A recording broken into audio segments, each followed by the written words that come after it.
নামাজ শুরু করার আগে ছোট্ট একটি দোয়া পড়লে 7 আসমানের দরজা খুলে দেওয়া হবে এবং আল্লাহ পাক রব্বুল আলামিন আপনার উপরে রহমত নাজিল করবেন, বরকত নাজিল করবেন।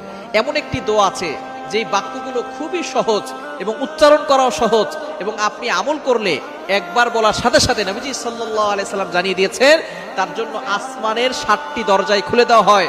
রহমতের দরজাগুলো খুলে আল্লাহ তাআলা তার উপরে রহমত নাজিল করতে থাকেন, অঝোরে বৃষ্টির মতো রহমত তার উপরে পড়তে থাকেন, বরকত পড়তে থাকে। সুতরাং আমরা নামাজ শুরু করার আগে এই দোয়াটা একবার পড়ে নিব। নবীজি সাল্লাল্লাহু আলাইহি সাল্লাম জানিয়ে দিয়েছেন, একবার নবীজি সাল্লাল্লাহু আলাইহি সাল্লাম মসজিদ নববীতে এমন সময় এক সাহাবী এই বাক্যটা পাঠ করেছে। নবীজি সাল্লাল্লাহু আলাইহি সাল্লাম নামাজ শেষ করে বললেন, কে এই বাক্য পাঠ করেছো? কেউ কোনো কথা বলে না। তখন এক সাহাবী নবী সাল্লাল্লাহু আলাইহি সাল্লাম অভয় দিলেন যে কোনো ভয় নাই, বলো। একজন সাহাবী দাঁড়িয়ে বলেন, ইয়া রাসূলুল্লাহ, ইয়া হাবিবাল্লাহ, আমার কাছে আল্লাহর প্রশংসা করতে খুব ভালো লাগে, এই জন্য আমি বাক্যগুলো বলেছি। তখন নবীজি সাল্লাল্লাহু আলাইহি সাল্লাম বলেছেন,